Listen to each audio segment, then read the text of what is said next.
Assalamualaikum warahmatullahi wabarakatuh. Apa kabar anak-anakku semua? Semoga selalu dalam lindungan Allah ya, meskipun kita tidak bertatap muka langsung, semoga bisa menjadi pembelajaran untuk kita semua. Oke, baiklah. Hari ini Ustazah akan sampaikan tentang materi pemantapan kisi-kisi, khususnya materi pembelajaran PAI ya. Nah, anak-anakku semua sudah Ustazah share rosternya ya. Yang pertama, materi yang kita akan bahas yaitu tentang memahami kisah Nabi Muhammad SAW di waktu kecil. Yang kedua, memahami kisah Abu Bakar As-Siddiq ya. Oke, kita fokus untuk materi yang pertama dulu ya. Nah, pada materi kisah Nabi Muhammad, kita ambil 4 garis besar, 4 sub yang harus kita pelajari, yang harus kalian pahami ada 4. Yang pertama adalah kondisi masyarakat sebelum Nabi Muhammad lahir ya. Jadi kondisi masyarakat di Mekah saat itu sebelum Nabi Muhammad lahir. Yang kedua, terjadinya peristiwa penghancuran Ka'bah ya. Yang ketiga, tentang kelahiran Nabi Muhammad, dan yang keempat adalah masa kanak-kanak Nabi Muhammad Sallallahu Alaihi Wasallam. Oke, sekarang kita menuju yang pertama dulu ya. Nah, kalian Ustazah yakin sudah membaca ya, sudah mempelajari materi kisi-kisi dari Ustazah. Ini yang pertama tentang kondisi masyarakat pada saat Nabi Muhammad belum lahir ya. Nabi Muhammad sebelum lahir kondisi masyarakatnya bagaimana? Nah, ini kata kuncinya adalah kondisi masyarakat pada saat itu masih dalam zaman jahiliyah. Zaman apa? Jahiliyah. Ya, betul ya. Nah, artinya apa? Jahiliyah itu bodoh, jahil, bodoh ya. Jadi kalau ada pertanyaan, kalau misalnya zaman apa Nabi Muhammad lahir? Nah, jawabannya adalah zaman jahiliyah. Oke, sudah paham anak-anakku semua? Oke, baiklah. Sekarang yang kedua, terjadinya peristiwa penghancuran Ka'bah. Nah, pada saat Nabi Muhammad lahir ya, itu bertepatan dengan peristiwa penghancuran Ka'bah oleh seorang raja yang sangat kejam ya, sangat bengis, kejam ya, rakus. Nah, siapa nama raja itu? Raja itu namanya adalah Raja Abraha. Raja Abraha ini ya, kenapa menghancurkan Ka'bah? Maaf, Raja Abraha ini ya, tujuannya datang ke Mekah itu adalah untuk menghancurkan Ka'bah.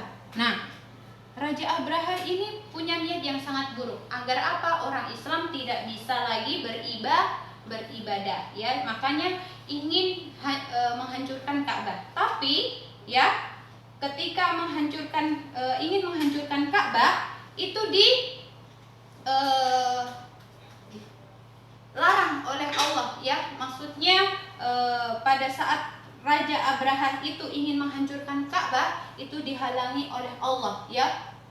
Itu dengan cara apa? Allah menurunkan seekor burung. Nah, nama burungnya apa? Burung ababil. Nah, burung ababil ini ini Allah turunkan, Allah bawakan ya, setiap ekor burung itu dengan batu-batu kecil dari neraka. Nah, batunya itu sangat panas, sehingga ketika Raja Abraha dan pasukannya itu ingin menghancurkan Ka'bah, itu mereka kepanasan ya, tidak jadi menghancurkan Ka'bah dan mereka melarikan diri. Nah, Raja Abraha ini ketika menghancurkan Ka'bah itu menunggangi seekor gajah. Nah, makanya pada tahun itu disebut tahun gajah ya. Pada saat Nabi Muhammad lahir itu disebut tahun gajah karena bersamaan dengan Raja Abraha menyerang Ka'bah. Oke. Yang ketiga, tentang kelahiran Nabi Muhammad. Nah, sekarang anak-anak anak-anakku semua sudah tahu belum? Nama ayahnya siapa, ibunya siapa, kakeknya siapa. Nah, kita akan bahas di sini. Nah, harus hafal ya anak-anakku semua. Ini harus dipahami karena Nabi kita harus tahu juga nama keluarganya. Nah, Nabi Muhammad itu punya ayah, namanya siapa? Abdullah, ya. Nama ibunya Aminah. Nama kakeknya Abdul Munthalib. Nama pamannya Abu Thalib. Nama pengasuhnya ketika Nabi Muhammad masih kecil, ya, habis lahir, ya, itu tidak ikut ibunya tapi diasuh atau dipelihara itu oleh Halimatus Sa'diyah. Nah, agak panjang ya namanya, Halimatus Sa'diyah. Nah, ini harus anak-anak pahami ya. Tidak hanya dihafal tapi harus dipahami. Agar apa? Agar kita ingat terus ya sampai akhir hayat kita ya, bahwa keluarga Nabi Muhammad itu adalah yang utama juga ya dalam apa? Islam ya, seperti itu. Nah, kemudian pada saat masa kanak-kanak Nabi Muhammad itu suatu hari ya, itu pada umur sekitar 12 tahun itu ikut berdagang pamannya. Nah, pamannya kemana? Ke negeri Syam ya. Sekarang itu nama negaranya itu negara Palestina. Sekarang tidak ada negeri Syam, tapi yang terkenal adalah negara Palestina. Oke. Mungkin itu untuk penjelasan kisah Nabi Muhammad ya. Baiklah, sudah paham belum anak-anakku semua? Mungkin kalau belum paham nanti bisa ditanyakan lebih lanjut via Japri ya. Boleh tanya Bunda, kalau Bunda juga boleh tanya Ayah juga. Kalau belum paham boleh tanya Ustazah Fitri. Oke.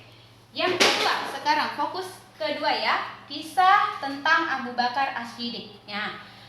Kemarin ya, waktu PJJ yang lalu ya, kita sudah sampaikan dalam video Ustazah Fitri, kisah Abu Bakar ini ada 3 garis besar. Yang pertama tentang Abu Bakar masuk Islam. Yang kedua, keutamaan Abu Bakar. Dan yang terakhir adalah jasa-jasa Abu Bakar. Nah, sekarang Abu Bakar ketika masuk Islam itu kapan? Nah, kenapa dia masuk Islam? Nah, Abu Bakar ini kenapa masuk Islam, Nak? Karena dia sangat tertarik dengan ajakan atau ajaran Nabi Muhammad Sallallahu Alaihi Wasallam. Abu Bakar ini orangnya sangat dermawan. Dia punya banyak harta, sangat lemah lembut juga, sabar ya.